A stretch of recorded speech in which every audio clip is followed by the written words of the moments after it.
ನಮಸ್ಕಾರ. ಈ ಸಂವಿಧಾನ ಒಂದರ ವಿಷಯಕ್ಕೆ ಸಂಬಂಧಪಟ್ಟಂತೆ ವಿದ್ಯಾರ್ಥಿಗಳು ಕೆಲವೊಂದು ಸಮಸ್ಯೆಗಳನ್ನು ನಿನ್ನೆ ನನ್ನ ಗಮನಕ್ಕೆ ತೆಗೆದುಕೊಂಡು ಬಂದರು. ಅಂತಹ ಸಮಸ್ಯೆಗಳನ್ನು ಮತ್ತು ಒಂದೆರಡು ಪ್ರಶ್ನೆಗಳ ವಿಶ್ಲೇಷಣೆಯನ್ನು ಮಾಡೋ ಉದ್ದೇಶದಿಂದ ಇವತ್ತಿನ ಈ ವಿಡಿಯೋ ನಾನು ನಿಮ್ಮ ಮುಂದೆ ತರ್ತಾ ಇದ್ದೀನಿ. ಇದರಲ್ಲಿ ಎರಡು ಸಮಸ್ಯೆಗಳನ್ನು ಚರ್ಚೆ ಮಾಡ್ತೀನಿ. ನಂತರದಲ್ಲಿ ಎರಡು ಪ್ರಶ್ನೆಗಳನ್ನು ಕೂಡ ಚರ್ಚೆ ಮಾಡ್ತೀನಿ. ಇದು ಕೊನೆ ಗಳಿಗೆಯ ನಿಮ್ಮ ತಯಾರಿಗೆ ಇದು ಸಹಾಯಕ ಆಗಲಿ ಅಂತಕ್ಕಂಥ ಉದ್ದೇಶದಿಂದ ನಾನು ಇದನ್ನು ಮಾಡ್ತಾ ಇದ್ದೀನಿ. ದಯವಿಟ್ಟು ಈ ವಿಡಿಯೋ ನಿಮಗೆ ಹೆಲ್ಪ್ ಆಗುತ್ತೆ ಅನ್ನೋ ಒಂದು ಆಶಾಭಾವನೆಯನ್ನು ನಾನು ಹೊಂದಿದ್ದೇನೆ. ಇಲ್ಲಿ ಇದೊಂದು ಸಮಸ್ಯೆ 6 ಮಾರ್ಕ್ಸ್ಗೆ ನಿಮ್ಮ ಸಮಸ್ಯೆಗಳೆಲ್ಲ 6 ಮಾರ್ಕ್ಸ್ಗೆ ಸಮಸ್ಯೆಗಳಿರ್ತದೆ. 6 ಮಾರ್ಕ್ಸ್. ಈಗಾಗಲೇ ನಾನು ಒಂದು ವಿಸ್ತೃತವಾದ ವಿಡಿಯೋನ ಮಾಡಿದ್ದೀನಿ. ಆ ವಿಡಿಯೋದಲ್ಲಿ ನೀವು ನೋಡ್ಬೋದು. ಇಲ್ಲಿ ಒಂದು ಪ್ರಶ್ನೆ ಇದೆ. ಏನು ಪ್ರಶ್ನೆ ಅಂತಂದರೆ, a state passes a law requiring archakas of temples to conduct worship in vernacular language instead of Sanskrit. In vernacular language instead of Sanskrit. ಈ ಚಿಕ್ಕಮಗಳೂರಿನ ಹಿರೇಮಗಳೂರಲ್ಲಿ ಒಬ್ಬರು ಅರ್ಚಕರಿದ್ದಾರೆ. ಅವರು ಆ ಅರ್ಚಕರು ಕನ್ನಡದಲ್ಲೇ ಅರ್ಚನೆಯನ್ನು ಮಾಡ್ತಾರೆ. ಅದೊಂದು ಹೊಸ ಅನ್ವೇಷಣೆ, ಅದಕ್ಕೆ ಪ್ರಸಿದ್ಧಿಯನ್ನು ಪಡೆದಿದ್ದಾರೆ ಅವರು. ಅದು ಬೇರೆ ವಿಷಯ.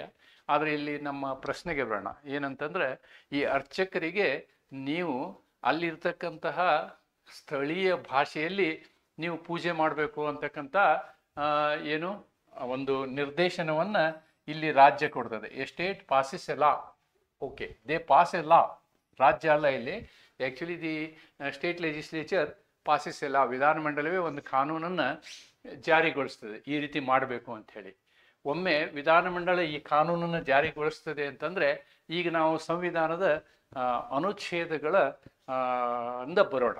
ಸಂವಿಧಾನದಲ್ಲಿ ನಮಗೇನಾಗಿದೆ ಅಂತಂದರೆ, we are secular state. We are secular, ಧರ್ಮ ನಿರಪೇಕ್ಷತೆಯನ್ನು ಹೊಂದಿದಂಥ ನಮ್ಮ ಏನು ರಾಜ್ಯ ವ್ಯವಸ್ಥೆಯಲ್ಲಿ ಅನುಚ್ಛೇದ 25 ಮತ್ತು 26 ಇದಕ್ಕೆ ಸಂಬಂಧಪಡುತ್ತೆ. ಅನುಚ್ಛೇದ 25 ಮತ್ತು 26. 25ರಲ್ಲಿ ನಮಗೆ ಧಾರ್ಮಿಕ ಸ್ವಾತಂತ್ರ್ಯ ಇದೆ. ಧಾರ್ಮಿಕ ಸ್ವಾತಂತ್ರ್ಯ. ಯಾವುದೇ ಧರ್ಮವನ್ನು ನಾವು ಅನುಸರಿಸ್ಬೋದು, ಯಾವುದೇ ಧರ್ಮದ ಪಾಲಕರಾಗ್ಬೋದು, ಯಾವುದೇ ಧರ್ಮವನ್ನು ಅನುಸರಿಸದೇ ಇರ್ಬೋದು. ಈ ರೀತಿಯಾದಂಥ ಸ್ವಾತಂತ್ರ್ಯ ಇದೆ ನಮಗೆ. We have got religious freedom ಅಂತಕ್ಕಂಥದ್ದನ್ನು ನಾವಿಲ್ಲಿ ನೋಡಬೇಕು. We have got religious freedom. ಧಾರ್ಮಿಕ ಸ್ವಾತಂತ್ರ್ಯ ನಮಗಿದೆ. ಅಂದರೆ ಧಾರ್ಮಿಕ ಸ್ವಾತಂತ್ರ್ಯ ನಮಗಿದೆ ಅಂತಂದರೆ, ನಾವು ಯಾವ ಭಾಷೆಯಲ್ಲಾದರೂ ದೇವರನ್ನು ಪ್ರಾರ್ಥಿಸ್ಬೋದು. ಸಂಸ್ಕೃತದಲ್ಲಿ ಆದರೂ ಪ್ರಾರ್ಥಿಸಬಹುದು, ಉರ್ದುದಲ್ಲಿ ಆದರೂ ಪ್ರಾರ್ಥಿಸಬಹುದು, ಅಥವಾ ನಮ್ಮ ಸ್ಥಳೀಯ ಕನ್ನಡ ಭಾಷೆಯಲ್ಲಾದರೂ ನಾವು ಪ್ರಾರ್ಥನೆ ಸಲ್ಲಿಸಬಹುದು. ಆ ರೀತಿಯಾದಂಥ ಒಂದು ಸ್ವತಂತ್ರ ಹಕ್ಕು ನಮಗಿದೆ. This is the right available. This is right available. ಧಾರ್ಮಿಕ ಹಕ್ಕು, ಧಾರ್ಮಿಕ ಹಕ್ಕು ಇದೆ, ಹಕ್ಕು ಇದೆ. ಹಾಗಿದ್ರೆ ಸ್ಟೇಟ್ ಪಾಸಸ್ ಎ ಲಾ ಅಂತಂದ್ರೆ ದ ಲಾ ಈಸ್ ಅನ್ಕಾನ್ಸ್ಟಿಟ್ಯೂಷನಲ್ ಅನ್ನೋದನ್ನು ನಾನು ಆಮೇಲೆ ಹೇಳ್ತೀನಿ. ಆಮೇಲೆ ಆರ್ಟಿಕಲ್ 26 ಅಲ್ಲಿ ಏನು ಹೇಳುತ್ತೆ ಅಂತಂದ್ರೆ, ನಿಮ್ಮದೇ ಆದಂತಹ ಧಾರ್ಮಿಕ ಸಂಸ್ಥೆಗಳನ್ನು ನೀವು ಸ್ಥಾಪಿಸ್ಕೋಬಹುದು. The religious institutions. We have the right to have our own religious institutions of religious denomination. ನಮ್ಮ ಸಂಪ್ರದಾಯಸ್ಥರು, ಒಂದೊಂದು ಸಂಪ್ರದಾಯಸ್ಥರು, ಲಿಂಗಾಯತರು ಅಥವಾ ಬ್ರಾಹ್ಮಣರು, ಒಕ್ಕಲಿಗರು, ಈ ರೀತಿಯಾದಂತಹ ಸಂಪ್ರದಾಯಸ್ಥರು ನಾವು ನಮ್ಮದೇ ಆದಂತಹ ಧಾರ್ಮಿಕ ಸಂಸ್ಥೆಗಳನ್ನು ಕಟ್ಟಿಕೊಳ್ಳಬಹುದು ಅಂತಕ್ಕಂಥದ್ದು ಅನುಚ್ಛೇದ 26ರಲ್ಲಿ ನಾವು ನೋಡ್ತೀವಿ. ಈ ಹಕ್ಕು, ಈ ಹಕ್ಕಿಗೆ ನಿರ್ಬಂಧಗಳಿದ್ದಾವೆ. ಈ ಹಕ್ಕಿಗೆ ನಿರ್ಬಂಧಗಳಿದ್ದಾವೆ. ನಿರ್ಬಂಧಗಳೇನು? ಒಂದು, ಹೆಲ್ತು, ಮೊರಾಲಿಟಿ, ಪಬ್ಲಿಕ್ ಆರ್ಡರ್, ಆರೋಗ್ಯ, ನೈತಿಕತೆ ಮತ್ತು ಸಾರ್ವಜನಿಕ ಹಿತಾಸಕ್ತಿ. ಸಾರ್ವಜನಿಕ ಹಿತಾಸಕ್ತಿ. ನೋಡಿ, ಈ ಮೂರರ ವಿಷಯದಲ್ಲಿ ಮಾತ್ರ ನಿರ್ಬಂಧವನ್ನು ಹೇರ್ಬೋದು. ಇಲ್ಲಿ ನೀವು ಇದೇ ಭಾಷೆಯಲ್ಲಿ ಪೂಜೆ ಮಾಡಿ ಅಂತಕ್ಕಂಥದ್ದು ಈ ನಿರ್ಬಂಧಗಳಲ್ಲಿ ಬರೋದಿಲ್ಲ. It becomes unreasonable restriction. Unreasonable restriction. ಈ ರಿಸ್ಟ್ರಿಕ್ಷನ್ ಅನ್ರೀಸನೇಬಲ್ ಆಗಿದೆ ಅಂತ ಹೇಳ್ಬೋದು. ಆದ್ದರಿಂದ ಈ the law itself becomes unconstitutional. ನೀವು ಹಾಗೆ ಬರೀಬಹುದು. The law itself, here a state passes a law means the law is unconstitutional.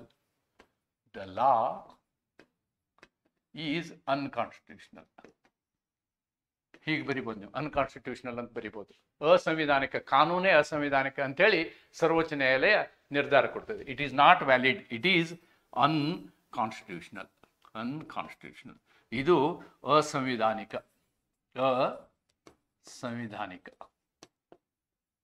ಅಂತ ಹೇಳ್ಬೋದು ನಾವು. ಅಸಂವಿಧಾನಿಕ ಅಂತ ಹೇಳಿ ಈ ವಿಷಯದಲ್ಲಿ ಹೇಳ್ಬೋದು. ಆದರೆ ಯಾವ ವಿಷಯದಲ್ಲಿ, ಇನ್ನೊಂದು ವಿಷಯದಲ್ಲಿ ನಿರ್ಬಂಧ ಹೇರ್ಬೋದು. ನಿರ್ಬಂಧ ಯಾವುದು ಅಂತಂದ್ರೆ ಸೆಕ್ಯುಲರ್ ವಿಷಯಗಳಲ್ಲಿ ನಿರ್ಬಂಧವನ್ನು ಹೇರ್ಬೋದು. ಆ ಸೆಕ್ಯುಲರ್ ವಿಷಯದಲ್ಲಿ ನಿರ್ಬಂಧವನ್ನು ಹೇಳ್ಬೋದು ಅನ್ನೋದನ್ನ ನಾನು ಇಲ್ಲಿ ಬರೆದಿದ್ದೀನಿ. ಏನು, 25ರಲ್ಲಿ ಯಾವುದೇ ಧರ್ಮವನ್ನು ಆಚರಿಸಲು ಮತ್ತು ಪ್ರಚಾರ ಮಾಡಲು ಸ್ವಾತಂತ್ರ್ಯವನ್ನು ನೀಡುತ್ತದೆ. ಈ ಹಕ್ಕು ಅರ್ಚಕನು ತನ್ನ ಆಯ್ಕೆಯ ಭಾಷೆಯಲ್ಲಿ ವಾಚನಗೋಷ್ಠಿಯನ್ನು ಮಾಡಬಹುದಾದ ಸ್ವಾತಂತ್ರ್ಯವನ್ನು ಒಳಗೊಳ್ಳುತ್ತದೆ. ವಿಧಿ 25. ವಿಧಿ 26, ಧಾರ್ಮಿಕ ಸಂಸ್ಥೆಗಳನ್ನು ನಿರ್ವಹಿಸುವ ಸ್ವಾತಂತ್ರ್ಯದ ಹಕ್ಕನ್ನು ನೀಡುತ್ತದೆ. ಧಾರ್ಮಿಕ ಸಂಸ್ಥೆಗಳು ಇದನ್ನು ನೀಡುತ್ತೆ. ಆಮೇಲೆ ಧಾರ್ಮಿಕ ವಿಷಯಗಳಿಗೆ ಸಂಬಂಧಿಸಿದಂತೆ ಅಂತಹ ಚಟುವಟಿಕೆಯ ಮೇಲೆ ಆರೋಗ್ಯ, ನೈತಿಕತೆ ಅಥವಾ ಸಾರ್ವಜನಿಕ ಸುವ್ಯವಸ್ಥೆಗೆ ಹಾನಿಯಾಗದ ಹೊರತು ಸರ್ಕಾರವು ಮಧ್ಯಪ್ರವೇಶಿಸುವ ಹಾಗಿಲ್ಲ. ಹಾಗಿದ್ರೆ ಈ ಭಾಷೆಯ ವಿಷಯದಲ್ಲಿ ಮಧ್ಯಪ್ರವೇಶಿಸುವ ಹಾಗಿಲ್ಲ. ಆದರೆ ಯಾವುದರಲ್ಲಿ ಮಧ್ಯಪ್ರವೇಶಿಸಬಹುದು? ಹಣಕಾಸು, ದೇಣಿಗೆಗಳು, ಶುಲ್ಕಗಳು ಇತ್ಯಾದಿಗಳಂತಹ ಜಾತ್ಯತೀತ ವಿಷಯಗಳಲ್ಲಿ, ಸೆಕ್ಯುಲರ್ ಮ್ಯಾಟರ್ಸ್ ಅಂದರೆ ಧರ್ಮಕ್ಕೆ ಸಂಬಂಧವಿರಲಾರ್ದಂಥ ಕೆಲವು ಧಾರ್ಮಿಕ ಸಂಸ್ಥೆಗಳ ವ್ಯವಹಾರ ಇರ್ತವೆ, ಅಂಥ ವ್ಯವಹಾರದಲ್ಲಿ ಭಾಗವಹಿಸಬಹುದು. ವಿಷಯಗಳಿಗೆ ಸಂಬಂಧಿಸಿದಂತೆ ಭಾರತ ಸರ್ಕಾರವು ಅವುಗಳನ್ನು ನಿಯಂತ್ರಿಸುವ ಹಕ್ಕನ್ನು ಹೊಂದಿದೆ. ಆದ್ದರಿಂದ ಈ ವಿಷಯದಲ್ಲಿ ನಿಯಂತ್ರಿಸುವ ಹಕ್ಕನ್ನು ಹೊಂದಿಲ್ಲ, ಇದು ಅಸಂವಿಧಾನಿಕ ಅಂಥೇಳಿ ಹೇಳ್ಬೋದು ಅನ್ನೋದನ್ನು ನೀವು ಈ ರೀತಿಯಾಗಿ ಬರಿಬೋದು. ಈಗ ನಾನೇನು ಎಕ್ಸ್ಪ್ಲೇನ್ ಮಾಡಿದ್ದೀನೋ ಎಕ್ಸ್ಪ್ಲೇನ್ ಮಾಡಿದಂಥ ರೀತಿಯಲ್ಲಿ ನೀವು ಇದನ್ನು ಬರಿಬಹುದಾಗಿದೆ. ಇದು ಪ್ರಾಬ್ಲಮ್ ನಂಬರ್ 1. ಇನ್ನೊಂದು ಪ್ರಾಬ್ಲಮ್ ಇದೆ. A is a practising advocate and also doing their own family business is he eligible to both profession and business? ಇದು ಪ್ರಶ್ನೆ. ಅವನು ತನ್ನ ಮನೆ ವಿಷಯಕ್ಕೆ ಸಂಬಂಧಪಟ್ಟಂಗೆ ವ್ಯಾಪಾರನೂ ಮಾಡ್ತಾನೆ, ಆಮೇಲೆ ವಕಾಲತ್ತು ಮಾಡ್ತಾನೆ ಅಂತ. ಇದು ಪ್ರಶ್ನೆ. ಈ ಒಂದು ಪ್ರಶ್ನೆ ಇದೆಯಲ್ಲ, ಇದು ಅನುಚ್ಛೇದ 19(1)(g)ಗೆ ಸಂಬಂಧಪಟ್ಟಂತಹದ್ದು. ಈ ಅನುಚ್ಛೇದ 19(1)(g)ಗೆ ನಿಯಂತ್ರಣ ಏನಂದ್ರೆ, ರಿಸ್ಟ್ರಿಕ್ಷನ್ ಏನಂದ್ರೆ 19(6) ಅಲ್ಲಿ ನೀವೇನ್ ಮಾಡ್ಬೋದು? ರೀಸನೇಬಲ್ ರಿಸ್ಟ್ರಿಕ್ಷನ್ ಹಾಕ್ಬೋದು. ಸಮಂಜಸವಾದಂತಹ ನಿರ್ಬಂಧಗಳನ್ನು ಹೇರಬಹುದು. ಇಲ್ಲಿ ಅನುಚ್ಛೇದ 19(1) ನಮಗೇನು ಅವಕಾಶ ಮಾಡಿಕೊಡ್ತದೆ ಅಂದರೆ, ನಾವು ಯಾವುದೇ ವೃತ್ತಿಯನ್ನು ಮಾಡ್ಬೋದು, ಯಾವುದೇ ವ್ಯಾಪಾರವನ್ನು ಮಾಡ್ಬೋದು ಅಂತಕ್ಕಂಥದ್ದನ್ನು ನಾವು ಈ ಅನುಚ್ಛೇದದಲ್ಲಿ ನೋಡ್ತೀವಿ. ಬಟ್ ಈ ಲಾಯರ್ ಮಾಡುವಂತಹ ಕೆಲಸ, ಅಡ್ವೊಕೇಟ್ ಮಾಡುವಂತಹ ಕೆಲಸದ ಬಗ್ಗೆ ನಾವು ವಿಚಾರ ಮಾಡೋದಾದರೆ, ವಾಟ್ ಆರ್ ರೀಸನೇಬಲ್ ರಿಸ್ಟ್ರಿಕ್ಷನ್ಸ್ ಅಂತ ಬರುತ್ತೆ ಪ್ರಶ್ನೆ. ಇದರ ಪ್ರಕಾರ ನಾವು ಮಾಡ್ಬೋದು. ಏನು ಮಾಡ್ಬೋದು? ಪ್ರಾಕ್ಟೀಸ್ ಮಾಡ್ಬೋದು, ಬಿಸ್ನೆಸ್ಸು ಮಾಡ್ಬೋದು. ಆದರೆ ರಿಸ್ಟ್ರಿಕ್ಷನ್ ಸಾಮಾನ್ಯವಾಗಿ ರಿಸ್ಟ್ರಿಕ್ಷನನ್ನು ಸರ್ಕಾರ ಹೆಂಗೆ ಹಾಕುತ್ತೆ ಅಂತಂದರೆ, ಒಂದು ನಿಮಿಷ. ಹಲೋ, ಹಾಂ, ಕಳಿಸ್ತೀನಿ. ಇನ್ನೊಂದು ಗಂಟೆ ಆಗುತ್ತೆ. 1 hour. ಹೌದೌದು, ಕಳಿಸ್ತೀನಿ. ಓಕೆ. ಈಗ ಈ ರಿಸ್ಟ್ರಿಕ್ಷನ್ ಯಾವುದು ಅನ್ನೋದನ್ನು ನಾವು ನೋಡುವುದಾದರೆ, see, once you want to become a advocate, so you are governed by bar council act of India 1961. ನೋಡಿ, ಇವತ್ತು ಇದ್ರ ಮೇಲೆ bar council of India act 1961, ಇದರ ಪ್ರಕಾರ ನೀವು ಅಡ್ವೊಕೇಟ್ ಆಗ್ಬೋದು. ಇದರ ಮೇಲೆ states can make or state bar council can make rules. ಈ ನಿಯಮಗಳ ಪ್ರಕಾರ ನೀವೇನು ಮಾಡ್ಬೋದು, ಈ ನಿಯಮಗಳನ್ನ ಪಾಲಿಸಬೇಕು. ಈ ನಿಯಮಗಳು ಎಲ್ಲಿ ಬರ್ತವೆ? ರಿಸ್ಟ್ರಿಕ್ಷನ್ನಲ್ಲಿ ಬರ್ತವೆ. ಒಮ್ಮೆ ವಕೀಲರಾದ ಮೇಲೆ, ಲಾಯರ್ ಆದಮೇಲೆ ನೀವು ಏನೇನು ನಿಮಗೆ ನಿರ್ಬಂಧಗಳಿದ್ದೇವೆ ಅನ್ನೋದು ಈ bar council rules, bar council rules ಮತ್ತು ಆಕ್ಟ್ ಮೇಲೆ ಯಾವಾಗಲೂ ರೂಲ್ಸ್ ಮಾಡ್ತಾರೆ. ಆಕ್ಟನ್ನು ಶಾಸಕಾಂಗ ಮಾಡುತ್ತೆ, ರೂಲ್ಸನ್ನು ಕಾರ್ಯಾಂಗ ಮಾಡುತ್ತೆ. ಇಲ್ಲಿ bar council, state bar council units they may make rules ಅಂತ ಹೇಳ್ಬೋದು ನಾವು. ಓಕೆ, ಆದ್ದರಿಂದ ಈ ನಿರ್ಬಂಧಗಳು ಹೇಗಿದ್ದಾವೆ ಅನ್ನೋದನ್ನು ನೋಡಿದರೆ ಮಾತ್ರ ನಿಮಗೆ ಇದು ಅರ್ಥ ಆಗುತ್ತೆ. ಫಸ್ಟ್ ನೀವು ಅನಲೈಸಿಸ್ ಹಿಂಗೆ ಬರೀಬೇಕು. ಈ ಒಂದು ವಿಷಯವು ಅನುಚ್ಛೇದ 19(1)Gಗೆ ಒಳಪಟ್ಟ ವಿಷಯವಾಗಿದೆ. ಅನುಚ್ಛೇದ 19(1)G ನಮಗೆ ವೃತ್ತಿಯನ್ನು ಮಾಡುವ, ವ್ಯಾಪಾರ ಮಾಡುವ ಹಕ್ಕನ್ನು ಒದಗಿಸಿಕೊಡುತ್ತದೆ. ಆದರೆ ಈ ವೃತ್ತಿಯನ್ನು ಮತ್ತು ವ್ಯಾಪಾರವನ್ನು ಮಾಡುವ ಹಕ್ಕು ಅನುಚ್ಛೇದ 19(1)(6) ನಿರ್ಬಂಧಕ್ಕೆ ಒಳಪಟ್ಟಿರುತ್ತದೆ. ಈ ಒಬ್ಬ ವಕೀಲನಾಗವನು ಈ 19(6) ನಿರ್ಬಂಧಕ್ಕೆ ಸಂಬಂಧಿಸಿದಂತೆ ಮಾಡಿದ ಕಾನೂನುಗಳಿಗೆ ಬದ್ಧನಾಗಿರುತ್ತಾನೆ. ಆ ಕಾನೂನು ಯಾವುದಂದ್ರೆ ಇದು. ಈ ರೀತಿ ಬರಿಬೇಕು. ಈ ರೀತಿ ಬರೆದ ಮೇಲೆ ನಾನಿಲ್ಲಿ ಇದಕ್ಕೆ ಎಕ್ಸ್ಪ್ಲನೇಷನ್ ಕೊಟ್ಟಿದ್ದೀನಿ. ಎ ಗೌರ್ಮೆಂಟ್ ಎಂಪ್ಲಾಯಿ, ನೋಡಿ ಫಸ್ಟ್ ನಾನು I have taken the example of A government employee. A government employee is governed by the conduct rules. He is governed by the conduct rules and of the department, and he is a full-time employee. He is a full-time employee. So he is not permitted to do any business. ಆ conduct rule ಪ್ರಕಾರ ಅವನು ಬೇರೆ business ಮಾಡಕ್ಕೆ ಬರೋದಿಲ್ಲ. He is not permitted. Now second one is a practicing lawyer. A practicing lawyer full-time job ಅಲ್ಲ.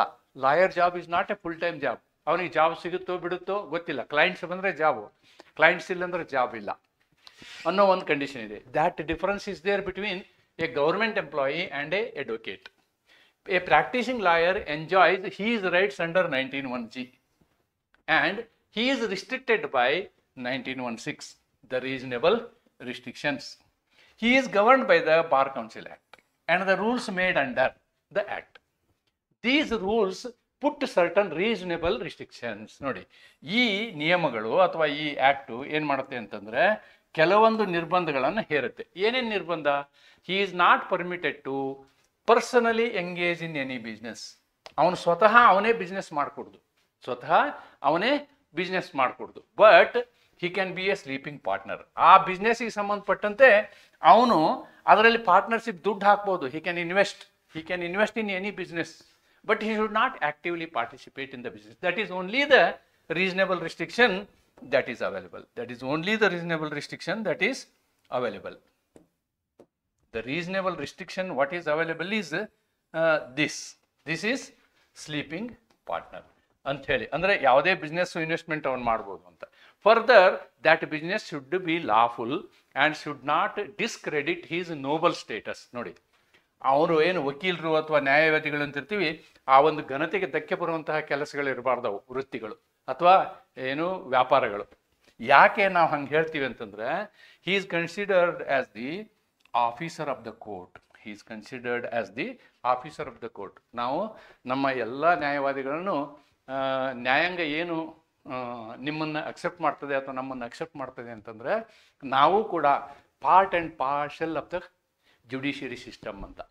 ಆದ್ದರಿಂದ ಆ judiciary system ಮೇಲೆ ಏನು ನಮ್ಮ ಪ್ರಜೆಗಳು ಒಂದು ವಿಶ್ವಾಸವನ್ನು ಇಟ್ಟಿದ್ದಾರೆ, ಆ ವಿಶ್ವಾಸವನ್ನು ಕಳೆದುಕೊಳ್ಳುವ, ಧಕ್ಕೆಯಾಗುವಂತಹ ಯಾವುದೇ ರೀತಿಯಲ್ಲಿ ನಡೆದುಕೊಳ್ಳುವಂತಹ ಅಧಿಕಾರ ನ್ಯಾಯಾಧೀಶರನ್ನು ಒಳಗೊಂಡಂತೆ ಯಾವ ನ್ಯಾಯವಾದಿಗಳಿಗೂ ಇಲ್ಲ. ಆ ರೀತಿಯಾಗಿ ನಡ್ಕೊಳ್ಬೇಕು, ಆ ಜವಾಬ್ದಾರಿಯುತವಾಗಿ ನಡ್ಕೋಬೇಕು. That much restriction is there in this. ಈ ರೀತಿ ನೀವು ಉತ್ತರ ಬರೀಬೋದು ಅಂತ ಹೇಳಿ ನಂದು.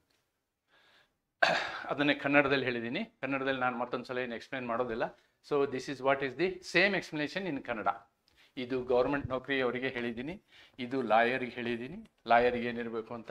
ಆಮೇಲೆ we are governed by the bar council act and the rules, and we can only be the sleeping partners, but we cannot be directly involving in any business, and even the business also should be dignified ಅನ್ನೋದನ್ನು ಹೇಳಿದ್ದೀವಿ. Then I am trying to answer this question. Another question is there. A citizen refuses to sing national anthem. Can he be compelled to sing? Nodi. The only restriction that is available for us, he should respect national anthem and national flag. national anthem and national flag. And this is a duty. This is a duty. Where this duty is available? In Article 51 capital A. Article 51 capital A ಪ್ರಕಾರ ನಮ್ಮ ರಾಷ್ಟ್ರ ಧ್ವಜವನ್ನು ಮತ್ತು ರಾಷ್ಟ್ರಗೀತೆಗೆ ಗೌರವ ಕೊಡುವುದು ಅವಶ್ಯಕವಾಗಿದೆ. ಇಲ್ಲಿ ಹಾಡುವುದು ಅವಶ್ಯಕತೆ ಆಗಿದೆ ಅಂತಿಲ್ಲ. Singing is not A essential duty. What is essential duty? Giving respect is A essential duty. ಈ ರೀತಿ ಅನಲೈಸ್ ಮಾಡ್ಬೇಕು ನೀವಿನ್ನ ಈ ಪ್ರಕರಣವನ್ನ. ಈ ಪ್ರಕರಣ ಎರಡಕ್ಕೆ ಸಂಬಂಧಪಟ್ಟದ್ದು. ಒಂದೇನಂದ್ರೆ ಇದು ನಾ ಹೇಳಿದ್ನಲ್ವಾ, it is relating to number 1 article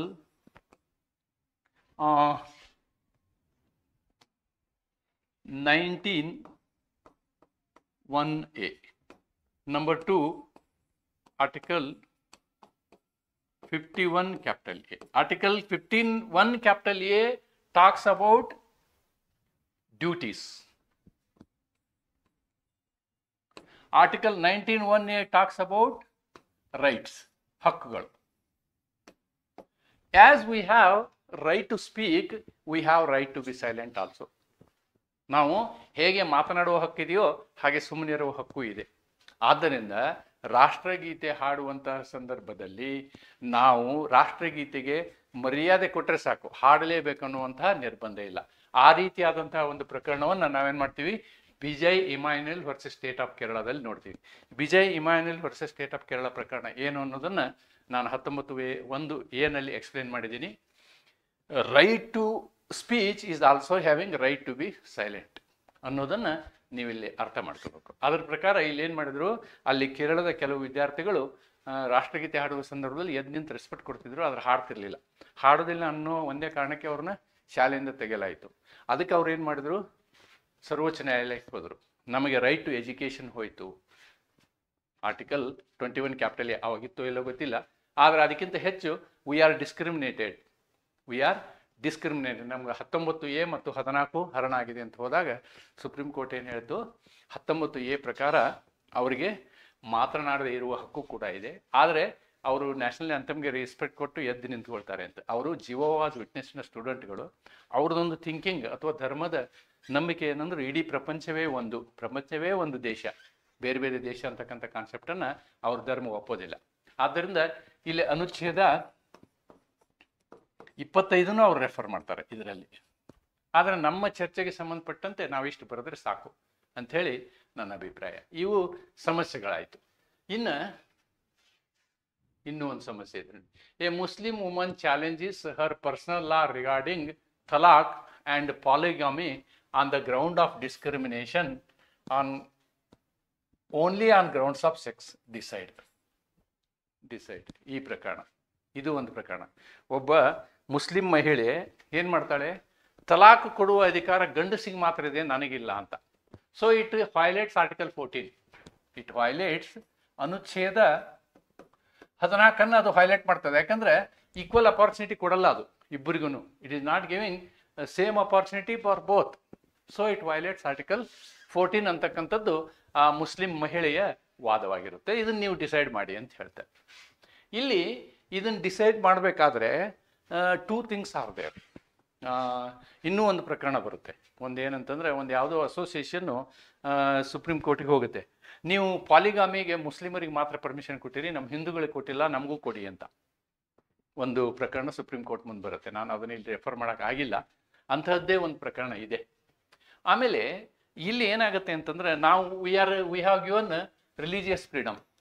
article religious freedom, ಧಾರ್ಮಿಕ ಸ್ವಾತಂತ್ರ್ಯ ಇದೆ. ಇಲ್ಲಿ ಧಾರ್ಮಿಕ ಸ್ವಾತಂತ್ರ್ಯ ಇದೆ. ಎಲ್ಲಿದೆ?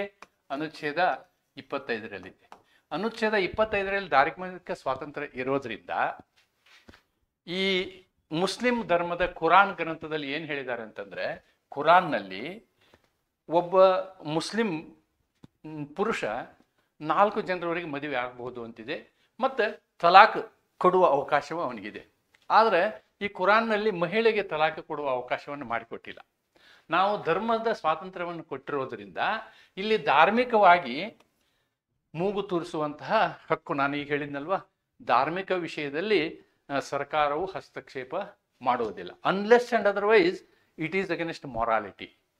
It is against morality, or it is against public order, or it is against public health. ಈ ವಿಷಯಗಳನ್ನ ಬಿಟ್ಟರೆ ಅಲ್ಲಿ ಏನು ಮಾಡ್ತಾರೆ, ಮೂಗು ತೂರಿಸೋ ಹಾಗಿಲ್ಲ. ಆ ರೀತಿಯಾದಂತಹ ಒಂದು ಕಾನ್ಸೆಪ್ಟನ್ನು ನಾವು ತಗೋಬೇಕು. ಇಲ್ಲಿ ಆರ್ಟಿಕಲ್ 25 ರಿಲಿಜಿಯಸ್ ಫ್ರೀಡಮ್ ಬಗ್ಗೆ ಮಾತಾಡ್ತದೆ, ಆರ್ಟಿಕಲ್ 14 ಈಕ್ವಾಲಿಟಿ ಬಗ್ಗೆ ಮಾತಾಡ್ತದೆ. ಆದರೆ ಕೆಲವು ಪ್ರಕರಣದಲ್ಲಿ ಏನಾಗಿದೆ ಅಂತಂದರೆ judiciary will not interfere. Probably ಈ ಪ್ರಕರಣದಲ್ಲಿ ಜುಡಿಷಿಯರಿ ಇಂಟರ್ಫಿಯರ್ ಆಗೋದಿಲ್ಲ. ಯಾಕಂದರೆ it is the internal matter of Quran. ಧಾರ್ಮಿಕ ವಿಷಯದಲ್ಲಿ ಮೂಲಭೂತ ಹಕ್ಕುಗಳ ಎನ್ಫೋರ್ಸ್ ಸಾಮಾನ್ಯವಾಗಿ ನ್ಯಾಯಾಲಯಗಳು ಮಾಡಲ್ಲ. ಆದರೆ ಕೆಲವೊಂದು ಸಂದರ್ಭದಲ್ಲಿ ಮಾಡಿದಂತಹ ಸಂದರ್ಭಗಳು ಉಂಟು. ಅದನ್ನು ನಾವು ಯಾವುದು ಶಹಬಾನು ಕೇಸ್ ಹೇಳ್ಬೋದು ಅಥವಾ ಟ್ರಿಪಲ್ ತಲಾಕ್ ಹೇಳ್ಬೋದು. ಶಹಬಾನು ಕೇಸಲ್ಲಿ ಯಾಕೆ ಹೇಳಿದರು ಅಂದರೆ, ಆ ಮಹಿಳೆ ರಸ್ತೆ ಮೇಲೆ ಬಂದುಬಿಡ್ತಾಳೆ ಅಂತ. ಆ ಮಹಿಳೆಗೆ ಮೇಂಟೆನೆನ್ಸ್ ವಿಷಯ ಇದು. This is about maintenance. CRPC 125 CRPC 125 ಅಲಿಮನಿ ಅಂತ ಹೇಳ್ತಾರೆ. ಈ ಅಲಿಮನಿ ಕೊಡುವ ವಿಷಯದಲ್ಲಿ ಶಹಬಾನು ಕೇಸಲ್ಲಿ ಸುಪ್ರೀಂ ಕೋರ್ಟ್ ಹೇಳ್ತೀವಿ, ಇಲ್ಲ ಅಲಿಮನಿ ಕೊಡಬೇಕು ಅಂತ ಹೇಳ್ತು, ಮೇಂಟೆನೆನ್ಸ್ ಅಮೌಂಟ್ ಕೊಡಬೇಕು ಅಂತ ಹೇಳ್ತು. What is triple talaq? Triple talaq not only violated fundamental rights, but it also violated article 25. ಯಾಕೆ ಹೇಳಿ? ತಲಾಕ್ ಅಂತಕ್ಕಂಥ ವಿಷಯ ನೀವು ಅದು 3 ತಿಂಗಳ ಪ್ರೊಸೆಸ್ಸು. ಅದನ್ನು ನೀವು ಬ್ಯಾಕ್ ಟು ಬ್ಯಾಕ್ ಒಂದೇ ನಿಮಿಷದಲ್ಲಿ 3 ಸಲ ತಲಾಕ್ ಅಂತ ಹೇಳಿದ್ರೆ ಆಗೋದಿಲ್ಲ ಅಂತ ಜಡ್ಜ್ಮೆಂಟ್ ಕೊಟ್ಟಿದೆ. ಆದ್ದರಿಂದ ನಾವು ಈ ಪ್ರಕರಣದಲ್ಲಿ ಏನು ಬರಿಬೋದು ಅಂತಂದರೆ, ಧಾರ್ಮಿಕ ವಿಷಯದಲ್ಲಿ ಸಂಪೂರ್ಣವಾದ ಸ್ವತಂತ್ರವು ಆಯಾ ಧರ್ಮಗಳಿಗಿರುವುದರಿಂದ ಈ ವಿಷಯದಲ್ಲಿ ಸರ್ವೋಚ್ಚ ನ್ಯಾಯಾಲಯವು ಇವರ ಪ್ರಕರಣವನ್ನು ಪುರಸ್ಕರಿಸುವುದಿಲ್ಲ. ಅದು ಅನುಚ್ಛೇದ 14 ಉಲ್ಲಂಘಿಸುತ್ತಿದ್ದರೂ ಅದು ಧರ್ಮಕ್ಕೆ ಸಂಬಂಧಪಟ್ಟಂಥ ವಿಷಯವಾಗಿರುವುದರಿಂದ ಇಲ್ಲಿ ಇದರಲ್ಲಿ ನ್ಯಾಯಾಲಯವು ಹಸ್ತಕ್ಷೇಪ ಮಾಡುವುದಿಲ್ಲ ಅಂಥೇಳಿ ನೀವು ಬರಿಬೋದು. That's it. Then I am discussing 2 questions. One is, sometimes what happens, the questions are indirect. ಅಂದರೆ ಪ್ರಶ್ನೆಗಳನ್ನು ನೇರವಾಗಿ ಕೇಳೋದಿಲ್ಲ, ಅವನ್ನ ಇಂಡೈರೆಕ್ಟಾಗಿ ಕೇಳ್ತಾರೆ, ಪರೋಕ್ಷವಾಗಿ ಪ್ರಶ್ನೆಗಳನ್ನ ಕೇಳ್ತಾರೆ. ನಾವು ಪಾಠ ಮಾಡಬೇಕಾದ್ರೆ ಪ್ರತಿಯೊಂದು ಅನುಚ್ಛೇದದಲ್ಲಿ ಪಾಠ ಮಾಡುವಾಗ ನಾವೇನು ಮಾಡ್ತೀವಿ ಅಂತಂದರೆ ನೇರವಾಗಿ ಸ್ಟೇಟ್ಮೆಂಟ್ಗಳನ್ನ ಹೇಳ್ತೀವಿ, ನೇರವಾದ ವಿಷಯವನ್ನು. ಯಾಕಂದರೆ ನಮಗಲ್ಲಿ ಪ್ರಪೋಸಿಷನ್ ಮಾಡುವ ಸಂದರ್ಭ ಹಂಗೆ ಬರುತ್ತಲ್ಲ, ಆ ವಿಷಯವನ್ನು ಯಾವ ರೀತಿ ಹೇಳಬೇಕೋ ಹಾಗೆ ಹೇಳ್ತಾ ಹೋಗ್ತೀವಿ. ಆದರೆ ಅದನ್ನು ಇಂಡೈರೆಕ್ಟಾಗಿ ನಾವು ಅಪ್ರೋಚ್ ಮಾಡಿರೋದಿಲ್ಲ. ಅಂಥ ಒಂದು 2 ಪ್ರಶ್ನೆಗಳನ್ನು ನಾನು ಹುಡುಕಿ ನಿಮಗೆ ಇವತ್ತು ಅದರ ಬಗ್ಗೆ ಒಂದು ಆನ್ಸರ್ ಹೇಳೋಣ ಅನ್ನೋ ಉದ್ದೇಶದಿಂದ ಆ 2 ಪ್ರಶ್ನೆಗಳನ್ನ ಕೈಗೆ ಎತ್ಕೊಂಡಿದ್ದೀನಿ. ಅದರಲ್ಲಿ ಇದು ಒಂದು ಪ್ರಶ್ನೆ. ಏನು ಪ್ರಶ್ನೆ? Article 14 permits reasonable classification but prohibits class legislation. Explain the test and grounds of classification with the help of decided cases ಅಂತ ಹೇಳ್ತಾರೆ. ಇಲ್ಲಿ ನೋಡಿ, ಅನುಚ್ಛೇದ 14 ಸಮಂಜಸವಾದ ವರ್ಗೀಕರಣವನ್ನು ಅನುಮತಿಸುತ್ತದೆ, ಆದರೆ ವರ್ಗ ಶಾಸನವನ್ನು ನಿಷೇಧಿಸುತ್ತದೆ ಅಂತ ಹೇಳ್ತಾರೆ. ಅಂದರೆ as the question itself says, it is a case pertaining to ಅನುಚ್ಛೇದ 14. ಅದನ್ನು ಅನುಚ್ಛೇದ 14ಕ್ಕೆ ಸಂಬಂಧಪಟ್ಟಂತಹ ಪ್ರಕರಣ ಇದು. ಅನುಚ್ಛೇದ 14ರಲ್ಲಿ ನಾವು 2 ಹೇಳ್ತೀವಿ. ಏನು? Equality before law and equal protection of loss ಅಂತ ಹೇಳ್ತೀವಿ. ನಾವೇನು ಹೇಳ್ತೀವಿ? Equality before law. Second dialogue equal protection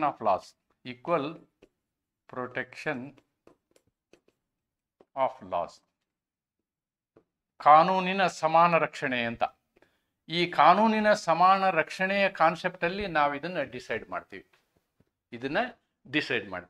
ಇಲ್ಲಿ ಅದಕ್ಕೋಸ್ಕರ ನಾನೇನು ಮಾಡಿದ್ದೀನಿ ಅಂತಂದರೆ, ಒಂದು ಪ್ರಕರಣವನ್ನು ತಗೊಂಡಿದ್ದೀನಿ, ಮತ್ತು ಇದಲ್ಲದೆ ಇನ್ನೂ ಅನೇಕ ಪ್ರಕರಣಗಳಿದ್ದಾವೆ. ಏನು? ನಾವು ಈಗ ಇಂದಿರಾ ಸಹಾನೆ ಕೇಸನ್ನು ತಗೊಳ್ಬೋದು. ಫಸ್ಟ್ ಇಂದಿರಾ ಸಹಾನೆ ಕೇಸಲ್ಲಿ ನಾವು ಏನನ್ನು ಅನುಮೋದಿಸಿದ್ದೀವಿ ಅಂತಂದರೆ,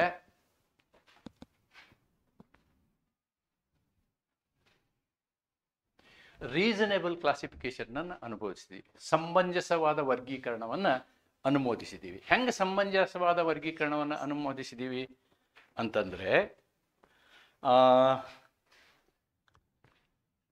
ನಮ್ಮ ಸಂವಿಧಾನದ ಅನುಚ್ಛೇದ 15(3), 15-4, 15-5, 15-6 ತಗೊಂಡ್ರೆ, 15-3, 15-4, 15-5, 15-6 ತಗೊಂಡ್ರೆ ಅಲ್ಲಿ ನಾವೇನು ಮಾಡ್ತೀವಿ, ವರ್ಗೀಕರಣವನ್ನು ಮಾಡ್ತೀವಿ.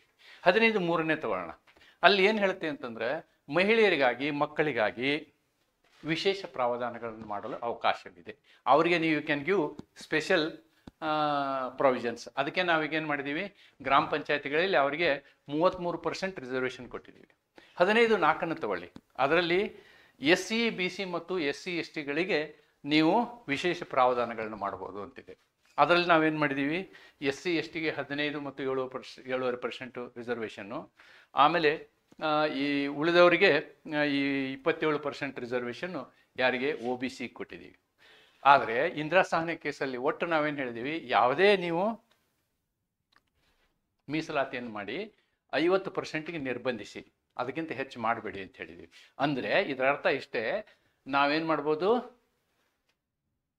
ರೀಸನೇಬಲ್ ಕ್ಲಾಸಿಫಿಕೇಶನ್ ಮಾಡ್ಬೋದು, ವರ್ಗೀಕರಣ ಮಾಡ್ಬೋದು ಅಂತೇಳಿ. ನೀವು ಅದನ್ನೇ State of Bombay versus FN Balsara case ತಗೊಳ್ಳಿ. ಅಲ್ಲಿ ಏನು ಮಾಡಿದೀವಿ ನಾವು ಅಂತಂದರೆ, ಅದನ್ನು ಬರಿಬೋದು. ಎಸ್ಪೆಷಲಿ 14ರಲ್ಲಿ ನಾವು ಅದನ್ನೇ ಬರಿತೀವಿ. ಏನು ಮಾಡ್ಬೋದು ಅಂತಂದರೆ, ನೀವು ರೀಸನೇಬಲ್ ಕ್ಲಾಸಿಫಿಕೇಷನ್ಗೆ ಅವಕಾಶ ಇದೆ. ಹೇಗೆ ಅವಕಾಶ ಇದೆ, ಅವರು ಈ ಬಾಂಬೆ ಪ್ರಾಹಿಬಿಷನ್ ಆ್ಯಕ್ಟ್ನ ಪ್ರಶ್ನೆ ಮಾಡ್ತಾರೆ. ಯಾರು, FN ಬಲ್ಸಾರ ಅವರು. ಏನು ಪ್ರಶ್ನೆ ಮಾಡ್ತಾರಂದರೆ, ಈಗ ಇಂಪೋರ್ಟೆಡ್ ಲಿಕ್ಕರ್ಸ್ ಇದೆಯಲ್ಲ, ಅದನ್ನು ಮಿಲಿಟ್ರಿ ಅವರಿಗೆ ಪರ್ಮಿಟೆಡ್ ಇರುತ್ತೆ, ಆದರೆ ಮಾರಾಟ ಮಾಡೋಕ್ಕೆ ಪರ್ಮಿಟೆಡ್ ಇರಲ್ಲ. ನೀವು ಮಾರಾಟ ಮಾಡ್ಬೇಕಂದ್ರೆ ದೇಸಿ ಲಿಕ್ಕರ್ಸ್ನ ಮಾಡಬೇಕು. ಇವ್ರು ಏನು ಹೇಳ್ತಾರೆ, ನಾವು ಇಂಪೋರ್ಟ್ ಮಾಡಿ ಮಾರ್ತೀವಿ ಅಂತ. ಅದನ್ನು ಸರ್ಕಾರ ಒಪ್ಪೋದಿಲ್ಲ. ಆ ಕಾನೂನಿನಲ್ಲಿ ಈ ರೀತಿಯಾದಂಥ ಒಂದು ಡಿಸ್ಕ್ರಿಮಿನೇಷನ್ ಇರುತ್ತೆ. ಈ ಡಿಸ್ಕ್ರಿಮಿನೇಷನ್ ಇದೆಯಲ್ಲ, ಇದು ರೀಸನೇಬಲ್ ಡಿಸ್ಕ್ರಿಮಿನೇಷನ್ ಅಂತ ಹೇಳಿ ಸರ್ವೋಚ್ಚ ನ್ಯಾಯಾಲಯ FN ಬಲ್ಸಾರ ಕೇಸಲ್ಲಿ ಹೇಳುತ್ತೆ. ಏನು ಹೇಳುತ್ತೆ ಅದು ಅಂತಂದರೆ, the military people are working in the worst conditions and they need we need to keep them comfortable. For that reason, we make a classification of military people and the civilians. Therefore, extra privilege is given to the military persons. Therefore, we are permitting them the imported wines ಅಂತ ಹೇಳ್ತೀವಿ. ಅಂದರೆ ಇಲ್ಲಿ ಒಂದು ತತ್ವವನ್ನು ನಾವೇನು ಮಾಡ್ತೀವಿ ಅಂತಂದರೆ, we will evolve a principle. ಆ ಪ್ರಿನ್ಸಿಪಲ್ಗೆ ಏನು ಹೇಳ್ತೀವಿ ನಾವು ಅಂತಂದರೆ, ದೇರ್ ಇಸ್ ಎ ಕ್ಲಾಸಿಫಿಕೇಶನ್ ಮಾಡ್ಬೋದು, and this classification should have a object, ಉದ್ದೇಶ ಮತ್ತು ವರ್ಗೀಕರಣ. ಇವೆರಡಕ್ಕೂ ಸಂಬಂಧ ಇರಬೇಕು. ಇವೆರಡಕ್ಕೂ ಏನಿರಬೇಕು, ಕ್ಲಾಸಿಫಿಕೇಶನ್ಗೂ ಮತ್ತು ಆಬ್ಜೆಕ್ಟ್ಗೂ ಸಂಬಂಧ ಇರಬೇಕು. ಆ ಸಂಬಂಧ ಹೆಂಗಿರಬೇಕು ಅನ್ನೋದನ್ನು ಏನು ಹೇಳ್ತಾರೆ ಗೊತ್ತಾ, there should be a rational nexus ಅಂತಾರೆ. ರ್ಯಾಷನಲ್ ನೆಕ್ಸಸ್ ಇರಬೇಕು. ಯಾವುದು, ಉದ್ದೇಶ ಮತ್ತು ಈ ವರ್ಗೀಕರಣದ ಮಧ್ಯೆ ರ್ಯಾಷನಲ್ ನೆಕ್ಸಸ್ ಇರಬೇಕು. ಎಂತಹ ಸಮಯೋಚಿತವಾದಂತಹ ಸಂಬಂಧ ಇರಬೇಕು, ನ್ಯಾಯಯೋಚಿತವಾದಂತಹ ಸಂಬಂಧ ಇರಬೇಕು. ಅಂದ್ರೆ ಮಾತ್ರ ಈ ರೀಸನೇಬಲ್ ಕ್ಲಾಸಿಫಿಕೇಶನ್ ಇಸ್ ಪರ್ಮಿಟೆಡ್. ಸಮಂಜಸವಾದ ವರ್ಗೀಕರಣ ನಾವು ಒಪ್ತೀವಿ according to the principle of equal protection of laws only when there is a rational nexus between the object to be achieved and the classification. ಒಂದು ಉದ್ದೇಶದಿಂದ ಮಾಡಲಾದಂತಹ ವರ್ಗೀಕರಣವು ಆ ವರ್ಗೀಕರಣ ಮತ್ತು ಉದ್ದೇಶದ ಮುಂದೆ ಗಾಢವಾದ, ನ್ಯಾಯಯೋಚಿತವಾದ, ಒಪ್ಪುವಂತಹ ಸಂಬಂಧವಿದ್ದರೆ ಮಾತ್ರ ಅಂತಹ ಸಮಂಜಸ ಕ್ಲಾಸಿಫಿಕೇಶನ್, ವರ್ಗೀಕರಣವನ್ನು ನಮ್ಮ ಸಂವಿಧಾನ ಒಪ್ಪುತ್ತದೆ. Yes, now I have cleared what is reasonable classification. Now, what is class legislation? Also, we should understand. Class legislation ಅಂದ್ರೆ ಏನು ಅಂತ ನೀವು ತಿಳ್ಕೋಬೇಕು ಅಂತಂದ್ರೆ, ಇಂದಿರಾ, ನೆಹರು, ಗಾಂಧಿ ವರ್ಸಸ್ ರಾಜನಾರಾಯಣ್ ಪ್ರಕರಣವನ್ನು ಸ್ಟಡಿ ಮಾಡಬೇಕು. This is about class legislation. This is about class, ವರ್ಗ ಶಾಸನ ಅಂತಾರಲ್ಲ, ವರ್ಗ ಶಾಸನಕ್ಕೆ ಸರಿಯಾದ ಉದಾಹರಣೆ ಅಂದ್ರೆ ಈ ಪ್ರಕರಣ, ಇಂದಿರಾ ನೆಹರು ವರ್ಸಸ್ ರಾಜನಾರಾಯಣ್ ಪ್ರಕರಣ. ಈ ಪ್ರಕರಣ ಇಷ್ಟೇ. ಈ ಪ್ರಕರಣದ ಬ್ರೀಫನ್ನು ನಾನು ಸಾಕಷ್ಟು ಸಲ ಬೇರೆ 14ರಲ್ಲಿ ಹೇಳಿರ್ಬೋದು ಅಥವಾ ಬೇರೆ ಬೇರೆ ಸಂದರ್ಭದಲ್ಲಿ ಹೇಳಿರ್ಬೋದು. ಈ ಪ್ರಕರಣದ ಸಂದರ್ಭವನ್ನು 2 ನಿಮಿಷ ನೀವು ಕೇಳೋದು ಒಳ್ಳೆಯದು. ಇಂದಿರಾ ಗಾಂಧಿ ಎಲೆಕ್ಷನ್ ಸೋತಿರೋದೆಲ್ಲ ಗೆದ್ದಿರ್ತಾರೆ. ಗೆದ್ದಂಥ ಏನು ಎಲೆಕ್ಷನ್ ಇದೆಯಲ್ಲ, ಇದು ನೀವು ವಾಮ ಮಾರ್ಗದಿಂದ ಗೆದ್ದಿರಿ ಅಂತೇಳಿ ಅಲಹಾಬಾದ್ ಹೈಕೋರ್ಟು ಜಡ್ಜ್ಮೆಂಟ್ ಕೊಡುತ್ತೆ. ಆವಾಗ ಇಂದಿರಾ ಗಾಂಧಿ ಪ್ರೈಮ್ ಮಿನಿಸ್ಟರ್ ಆಗಿರ್ತಾರೆ. ತಕ್ಷಣ ಅವರು ಏನು ಮಾಡ್ತಾರೆ, ಆ ಜಡ್ಜ್ಮೆಂಟ್ ವಿರುದ್ಧ ಸುಪ್ರೀಂ ಕೋರ್ಟಲ್ಲಿ ಸ್ಟೇ ತೊಗೊಂಬರ್ತಾರೆ. ಆ ಸ್ಟೇ ತೊಗೊಂಬಂದಂತಹ ಪ್ರಕರಣ ಕೊನೆಗೆ ನಿರ್ಣಯಿಸಲ್ಪಡ್ತದೆ. ಅದರ ಮಧ್ಯದಲ್ಲಿ ಏನು ಮಾಡ್ತಾರೆ, ಅದು 6 ತಿಂಗಳು ಟೈಮ್ ಆಗುತ್ತೆ, ನಿರ್ಣಯ ಆಗೋದಕ್ಕಿಂತ ಮೊದಲೇನಾಗುತ್ತೆ, ಅವರು ಸಂವಿಧಾನ ತಿದ್ದುಪಡಿ ಮಾಡ್ತಾರೆ. ಏನು ಸಂವಿಧಾನ ತಿದ್ದುಪಡಿ ಮಾಡ್ತಾರೆ ಅಂದರೆ 39ನೇ ಸಂವಿಧಾನ ತಿದ್ದುಪಡಿ. C will bring A constitution amendment. ಏನಿದು ಕಾನ್ಸ್ಟಿಟ್ಯೂಷನ್ ಅಮೆಂಡ್ಮೆಂಟು? ಒಂದು ಹೊಸ ಅನುಚ್ಛೇದವನ್ನು ಸೇರಿಸ್ತಾರೆ, 329A. ಈ 329A ನಲ್ಲಿ ಏನು ಸೇರಿಸ್ತಾರೆ ಅಂತಂದರೆ, they will add prime minister, president, vice president and speaker.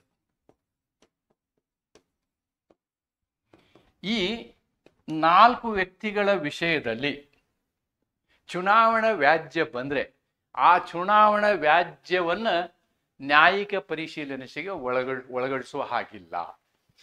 ನ್ಯಾಯಿಕ ಪರಿಶೀಲನೆಗೆ ಒಳಪಡಿಸುವ ಹಾಗಿಲ್ಲ ಅಂಥೇಳಿ ಈ ಪ್ರಕರಣದ ಈ ತಿದ್ದುಪಡಿಯಲ್ಲಿ ಹೇಳ್ತಾರೆ ಅವರು. The constitutional amendment provides for no judicial review in case of prime minister, president, vice president and speaker. So these people have become a different class. That is what is class legislation. This is what is class legislation. ಹಾಗಿದ್ರೆ ನೋಡಿ, ನಾನು MP ಆಗಿ ಆರಿಸಿ ಬರ್ತೀನಿ, ಇನ್ನೊಬ್ಬ MP ಆಗಿ ಆರಿಸಿ ಬರ್ತಾನೆ, ಇನ್ನೊಬ್ಬ MP ಆಗಿ ಆರಿಸಿ ಬಂದವನು ಪ್ರೈಮ್ ಮಿನಿಸ್ಟರ್ ಆಗ್ತಾನೆ, ನಾನು MP ಆಗಿ ಆರಿಸಿ ಬಂದವನು MP ಆಗೇ ಇರ್ತೀನಿ. ಆಮೇಲೆ ಇಬ್ಬರ ವಿರುದ್ಧನೂ ಇಲೆಕ್ಷನ್ ಕೇಸ್ ಬರುತ್ತೆ. ಇಬ್ಬರು ನಾವು ಇಲೆಕ್ಷನ್ನಲ್ಲಿ ಕರಪ್ಟ್ ಪ್ರಾಕ್ಟೀಸ್ ಮಾಡಿದ್ದೀವಿ ಅಂತೇಳಿ ಹೈಕೋರ್ಟ್ ಇಬ್ಬರ ಸದಸ್ಯತ್ವವನ್ನು ರದ್ದು ಮಾಡ್ತದೆ. ಆವಾಗ ನನ್ನ ಸದಸ್ಯತ್ವ ಹೋಗುತ್ತೆ, ಪ್ರೈಮ್ ಮಿನಿಸ್ಟರ್ ಆದಂಥವನ ಸದಸ್ಯತ್ವ ಹೋಗೋದಿಲ್ಲ. ಈ ತೆರನಾದಂತಹ ಕಾನೂನನ್ನು ನಾವು ಒಪ್ಪೋದಿಲ್ಲ ಅಂತ. In India, in our constitution, this sort of A class legislation is not permitted ಅನ್ನೋದು ಇದು. ಇವುಗಳನ್ನು ಅನಲೈಸ್ ಮಾಡಿ ನೀವು ಈ ಪ್ರಕರಣಕ್ಕೆ ಉತ್ತರ ಬರೆದ್ರೆ 100 ಮಾರ್ಕ್ಸ್ ಸಿಗುತ್ತೆ ನಿಮಗೆ. ಇಲ್ಲಿ ನೀವು FN ಬಲ್ಸಾರ ಎಕ್ಸ್ಪ್ಲೇನ್ ಮಾಡ್ಬೋದು, ಇಂದಿರಾ ಸಹಾನೆ ಎಕ್ಸ್ಪ್ಲೇನ್ ಮಾಡ್ಬೋದು. ಯಾವುದಕ್ಕೆ? ರೀಸನೇಬಲ್ ಕ್ಲಾಸಿಫಿಕೇಶನ್ಗೆ. ಕ್ಲಾಸ್ ಲೆಜಿಸ್ಲೇಷನ್ಗೆ ನೀವೇನು ಮಾಡಬೇಕು? ಇಂದಿರಾ, ನೆಹರು, ಗಾಂಧಿಯನ್ನು ಎಕ್ಸ್ಪ್ಲೇನ್ ಮಾಡಬೇಕು. ಇವೆರಡನ್ನೂ ಎಕ್ಸ್ಪ್ಲೇನ್ ಮಾಡಿ ನೀವು ಬರೆದ್ರೆ definitely you are going to get full marks on this ಅಂತಕ್ಕಂಥದ್ದನ್ನು ನೀವಿಲ್ಲಿ ನೋಡ್ಬೋದು ಅಂಥೇಳಿ ಈ ಒಂದು ಪ್ರಶ್ನೆ ಅನಾಲಿಸಿಸನ್ನು ನಾನು ಇಲ್ಲಿಗೆ ಕಂಪ್ಲೀಟ್ ಮಾಡ್ತೇನೆ. ಇದ್ರ ಜೊತೆಗೆ ನೀವು ಈ ಆರ್ಟಿಕಲ್ 14 ಏನು ಹೇಳುತ್ತೆ ಅನ್ನೋದನ್ನೆಲ್ಲ ಮೊದಲು ನೀವೇನು ಇಂಟ್ರೊಡಕ್ಷನಲ್ಲಿ ಬರಿಬೋದು. ಇದನ್ನು ಬರೆಯೋದು ಹೆಂಗೆ ಅಂತಂದರೆ, ಈ ಪ್ರಶ್ನೆಗಳಿಗೆ ಉತ್ತರ ಬರೆಯುವಾಗ ನಿಮ್ಮದು ಹೇಗಿರಬೇಕು ಪ್ರಶ್ನೆಗೆ ಉತ್ತರ ಅಂತಂದರೆ, it should start with introduction, then body of answer, then related case laws, case law analysis, case ಲಾಗಳನ್ನು ಬರೀಬೇಕು, ಅದರ ತತ್ವಗಳನ್ನು ಬರೀಬೇಕು, ಆಮೇಲೆ ನಿಮ್ಮ ಕನ್ಕ್ಲೂಷನ್.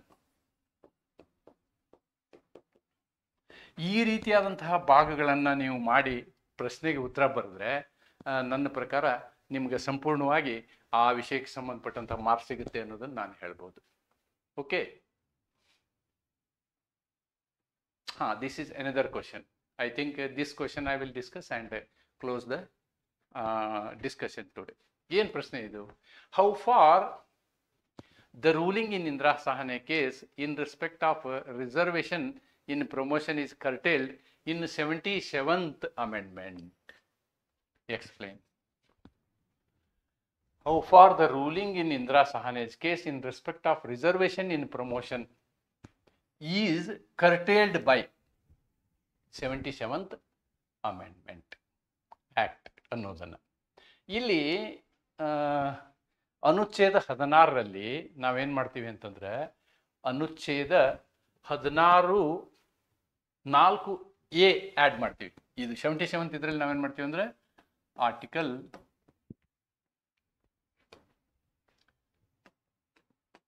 4A ಅನ್ನು ಆ್ಯಡ್ ಮಾಡ್ತೀವಿ. We are adding in this 77th Amendment of the Constitution extended, yes, extended. ಇದ್ರ ಪ್ರಕಾರ ಏನು ಮಾಡಿದ್ವಿ ನಾವು ಅಂತಂದರೆ, extended reservation for promotion to SC/ST cases and ST is in employment. Amendment added class 4A. ನೀವು ಈ ಕಾನ್ಸೆಪ್ಟನ್ನು ಬರೀಬೇಕಾಗುತ್ತೆ ಇಲ್ಲಿ ಈ ಒಂದು ಇದರಲ್ಲಿ ನೀವೇನು ಮಾಡಬೇಕಂದ್ರೆ ಇದು ಮೋಸ್ಟ್ಲಿ 6 ಮಾರ್ಕ್ಸ್ ಕ್ವಶನ್ ಅಂದ್ಕೊಳ್ತೀನಿ ನಾನು. ಇದರಲ್ಲಿ ಇಷ್ಟೇ ಒಂದು ಏನಾಗಿರುತ್ತೆ ಅಂತಂದರೆ, reservation is given normally at the time of appointment. Reservation is given normally at the time of appointment, but that practice was continued for giving reservation during promotion also. Then this was questioned in Indira Sahane case. This was questioned in Indira Sahane case. See, then what happened is, Indira Sahane said no promotion should be given, no reservation should be given in promotion. As per the provisions of the Constitution, only during the time of appointment reservation is permitted. ನಿಮ್ಮ article 16(4) ಏನು ಹೇಳುತ್ತೆ, ಯಾವ ಸಂದರ್ಭದಲ್ಲಿ ನೀವು ಸರ್ಕಾರಿ ಕೆಲಸಗಳಿಗೆ ನೇಮಕಾತಿಯನ್ನು ಮಾಡ್ತೀರೋ ನೇಮಕಾತಿಯ ಸಂದರ್ಭದಲ್ಲಿ ನೀವೇನು ಮಾಡಬೇಕು, ಮೀಸಲಾತಿಯನ್ನು ಕೊಡಬೇಕು ಅನ್ನೋದನ್ನು ಒಪ್ಕೊಂಡಿದ್ದೀವಿ. ಆ ಮೀಸಲಾತಿ ಅಲ್ಟಿಮೇಟ್ಲಿ ಹೇಗಿರಬೇಕು ಅಂತಂದರೆ 50%ಗಿಂತ ದಾಟಬಾರ್ದು. ಯಾರ್ಯಾರಿಗೆ ಮೀಸಲಾತಿ ಕೊಡಬೇಕು ಅನ್ನೋದನ್ನು ಇಂದಿರಾ ಸಹಾನೆಯಲ್ಲಿ ನಾವು ಫೈನಲ್ ಮಾಡಿದ್ವಿ. ಮಂಡಲ್ ಕಮಿಷನ್ ಆಯೋಗದ ವರದಿಯ ನಂತರದ ಇಂದಿರಾ ಸಹಾನೆ ಕೇಸ್ ಇದನ್ನು ನಾನು ಡೀಟೇಲ್ ಆಗಿ ಡಿಸ್ಕಸ್ ಮಾಡಿದ್ದೀನಿ ಅನುಚ್ಛೇದ 15 ಮತ್ತು 16ರಲ್ಲಿ, ಅಲ್ಲಿ ನಿಮ್ಗೆ ಅರ್ಥ ಆಗುತ್ತೆ. ಆದರೆ ಪ್ರಮೋಷನಲ್ಲಿ ರಿಸರ್ವೇಷನ್ ಕೊಡೋಂಗಿಲ್ಲ ಅಂತ ಇದರಲ್ಲಿ ಇತ್ತು. ಅದನ್ನು ತೆಗೆಯೋದಕ್ಕೋಸ್ಕರ ಏನು ಮಾಡಿದ್ರು, 72ನೇ ಸಂವಿಧಾನದಲ್ಲಿ ಈ ತಿದ್ದುಪಡಿಯನ್ನು ಮಾಡಿದರು. ಈ ತಿದ್ದುಪಡಿಯಲ್ಲಿ ಏನು ಮಾಡಿದರು, ಇಂದಿರಾ ಸಹಾನೆಯಲ್ಲಿ ಪ್ರಮೋಷನ್ ಕೊಡಬಾರ್ದು ಅಂತ ಹೇಳಿದ್ರು, ಅದು ಕೊಡಬಾರ್ದು ಅನ್ನೋದನ್ನು ಕೊಡಬೇಕು ಅಂತ ಮಾಡಿದರು. ಆದರೆ ಕೊಡಬೇಕು ಅನ್ನೋದು ಯಾರಿಗೆ ಮೀಸಲಾಗಿರ್ಬೇಕದು, SC ಮತ್ತು STಗೆ ಮಾತ್ರ ಕೊಡ್ಬೋದು ಅಂತ. SC ಮತ್ತು STಗೆ ಮಾತ್ರ ಕೊಡ್ಬೋದು. ಇದು ಕೂಡ it is A ಎನಾಬಲಿಂಗ್ class. ಎನಾಬಲಿಂಗ್ class ಅಂತ ಹೇಳ್ತಾರೆ. ಏನು ಎನಾಬಲಿಂಗ್ ಕ್ಲಾಸ್ ಅಂದರೆ, ರಾಜ್ಯ ಸರ್ಕಾರ ಬೇಕು ಅಂದರೆ ಮಾಡ್ಬೋದು. It can make law only if it is required. ಅಲ್ಲಿ ಒಂದು ಕಂಡೀಷನ್ ಏನು ಹೇಳ್ತಾರೆ ಇವರು ಅಂತಂದರೆ, the condition is like this, that is very important. ಯಾವುದೇ ಒಂದು ಕೆಡರ್ನಲ್ಲಿ ಈ SC ಮತ್ತು STಗಳ ರಿಪ್ರೆಸೆಂಟೇಷನ್ ಇದೆಯಲ್ಲ, ಆ ರಿಪ್ರೆಸೆಂಟೇಷನ್ನು ಅವರ ಜನಸಂಖ್ಯೆಯ ಆಧಾರಕ್ಕೆ ಅನುಗುಣವಾಗಿದೆಯೇ ಅನ್ನುವುದನ್ನು ಪರೀಕ್ಷಿಸಬೇಕು. ಅವರ ಜನಸಂಖ್ಯೆಯ ಆಧಾರಕ್ಕೆ ಅನುಗುಣವಾಗಿಲ್ಲ ಅಂತ ಇಟ್ಕೊಳ್ಳಿ, ಅಂದರೆ sufficient representation of SC and ST is not available in that particular group of employees, then to that extent the promotion can be given ಅನ್ನೋದು ಇದರ ಅರ್ಥ. That is what is the meaning. Here this is an enabling class and promotion can be given only if sufficient people are not there. Hypothetically ನಾವು ಈ ವಿಷಯವನ್ನು ಈ ರೀತಿ ಹೇಳ್ಬೋದು. 16(4)A the explanation ಅನ್ನು 16(4)A, Article 16(4)A is added. Article 16(4)A is added. ಹೇಗೆ ಇದರಲ್ಲಿ ಹೇಳ್ಬೋದು ಅಂತಂದರೆ, if there are 200 vacancies, 200 posts, ಈ 200 ಪೋಸ್ಟ್ಸಲ್ಲಿ already 150 people are working. So ನಾವು what we are doing, we are promoting 50 persons. So it becomes 200 ಆಗುತ್ತೆ ಆವಾಗ.